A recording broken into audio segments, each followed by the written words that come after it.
มาส่งถึงพี่น้องผู้ปัญญาเสียงขาวเขาตั้งมดตั้งเสียงอยู่ค่ะวันมื้อนี้ก็ตกแม่นอยู่ในวันที่21เดือนธันวาคมปี2025นี่แหละเฮาขามาพบกันในตอนขยันกลางเหนือจำกันค่ะ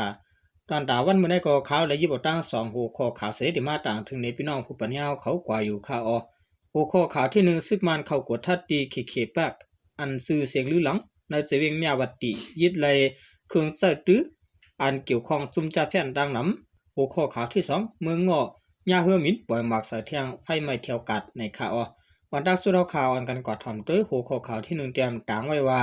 ซึกมันเข้ากดทัดตีเขแปกอันซื่อเสียงลือหลังในเจวิงมีวัตติยึดเลยเครื่องเจ้าโคตื้ออันเกี่ยวข้องจุ่มจ่าแผ่นดังนำในจำกันค่ะเมื่อว่าในวันที่20เดือนธันวาคมปี2025ของเสียซึกมันเข้ากดทัดดีเขแปกอันชื่อเสียงลือหลังที่แนวเวียงมีวัตติอันติดจับกันตั้งเลียนดินเมืองมานเมืองไทยนั่นเสียยึดซิมเลยเครื่องเจอโคตื้ออันเกี่ยวข้องกันตั้งจุ่มเลียนกินเงินหรือออนไลน์จ่าแฟนเขาในข่าวพ่อเมื่อซึกมันเขาเข้ากดทัดดีเขแปกนั่นแต่อำหันเบืองพังห่างอันหลักไล่สังเสียยึดเลยเครื่องขับเลี้ยง Wi-Fi อินเทอร์เน็ต Starlink 30อันแด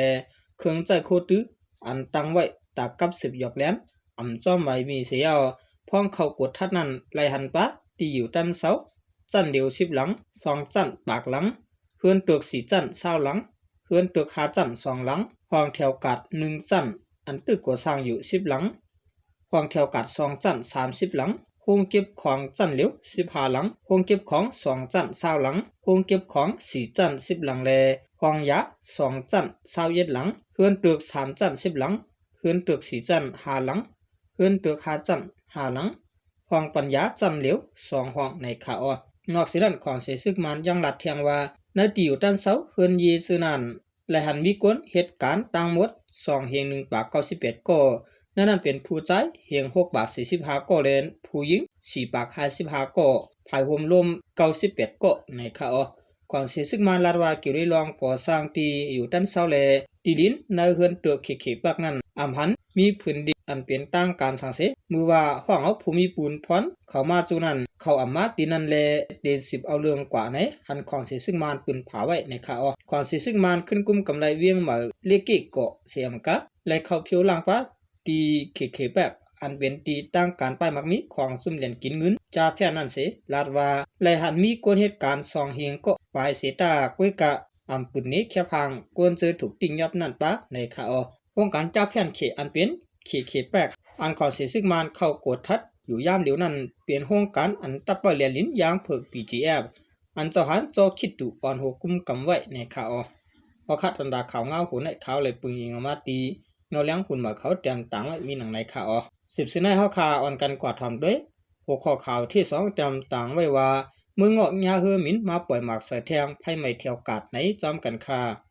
เมื่อวันที่20เดือน2025มื้อว่าในข่าวยาม 8:00 นกลางค่ำซึ่งมันเอาเฮือมินมาปล่อยหมากใส่ตีมือเงาะเจดอนเกือกเมตรแทง2ลูกในข่าวคนมือเงาะก้อนนึงลาดว่าเฮือมินมาปล่อยหมากใส่ตีเที่ยวกัดในเวียง2ลูก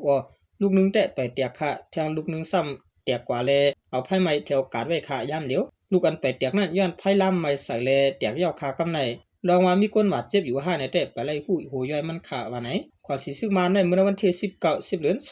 2025ขยามกลางเนอ1โมงนั้นก็เอาเฮือมินมาปล่อยหมากใส่ตีนาตีอันซึกตางที่อันเอาเขาปืนเผาการพองงำไว้เทียงสีเวียงเหมือนหนังมันตรงน้ำสั่นเมืองเงาะเมืองกุดเจอในข่าว